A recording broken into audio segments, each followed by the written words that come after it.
Hello ସାଙ୍ଗମାନେ, କେମିତି ଅଛନ୍ତି? ଆପଣ ଆଶା କରେ ଭଲରେ ଥିବେ।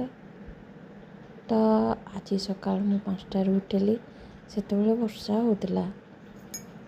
ତାପରେ ଉଠିକି ଯାହା ବି ଘର କାମ ସେ ସବୁ ସାରିଦେଲି। ଫିର୍ସେ ଯାଇକି ଶୋଇପଡ଼ିଲି ତ ଫିର୍ସେ 7ଟାରେ ଉଠିଲି। 7ରେ ଉଠିକି ଘର ଲୋକଙ୍କ ପାଇଁ ଟିଫିନ୍ ତିଆରି କଲି। ସକାଳେ ଖାଇବା ପାଇଁ ଖାଇବା ତିଆରି କଲି। ଖାଇବା ତିଆରି କରିବିନି ଆଉ କ'ଣ କରିବି। ତାପରେ ଝିଅ ଟ୍ୟୁସନ୍ ଯାଇଥିଲା, ଟ୍ୟୁସନ୍ରୁ ଆସିଲା ଭାରି ତାକୁ ଖାଇବା ଦେଇଦେଲି ରୁଟି କ୍ଷୀର।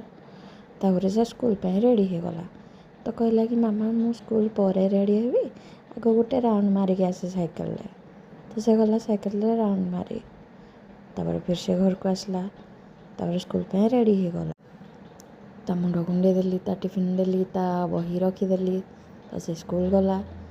ସେ ବି ତାଙ୍କ କାମରେ ଗଲେ ଭାରି। ଘର ଲୋକଙ୍କୁ ଖାଇବାକୁ ଦେଲି। ଆଜି ମୁଁ ରୋଷେଇରେ ରୁଟି ସନ୍ତୁଳା, ତାପରେ ଭାତ, ଡାଲମା, ଭଜା, ପୋଇପତ୍ର ଭଜା କରିଥିଲି। ଆଉ ଝିଅକୁ ଦେଇଥିଲି ରୁଟିକୁ ପନିର ତରକାରୀ। ତ ସେ ବି କହିଲା ମାମା ଆଜି ବଢ଼ିଆ ଜିନିଷ ଦେଇଛ, ତାକୁ ପନିର ବହୁତ ଭଲ ଲାଗେ। ତାପରେ ରୋଷେଇ ସାରିକି ରୋଷେଇ ଘର ପୋଛିଲି।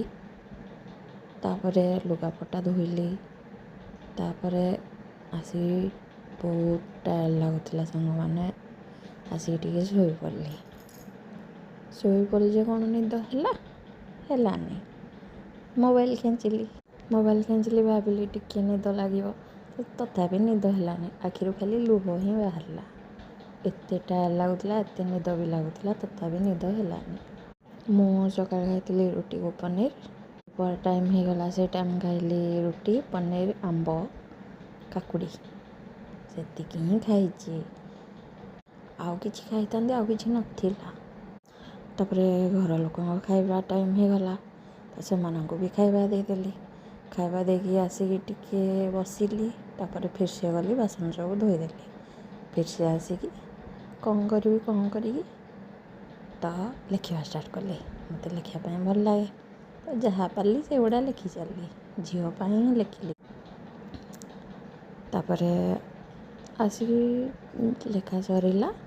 ତାପରେ ଟିକେ ସେମିତି ଫିର୍ସେ ମୋବାଇଲ୍ ଖେଞ୍ଚିଲି। ତାପରେ ବିରକ୍ତ ଲାଗିଲା, ତ ବାହାରକୁ ଗଲି ଭାରି ଟିକେ ଦେଖିବା ପାଇଁ।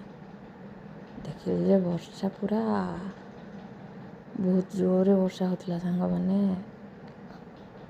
ତାପରେ ଆସିଲି, ଶୋଇପଡ଼ିଲି। ଶୋଇନି ତ ଟିକେ ଜଷ୍ଟ ଆଖି ବନ୍ଦ କରିଛି, ଝିଅ ପଳେଇ ଆସିଲା। ରହିଲି ସାଙ୍ଗମାନେ।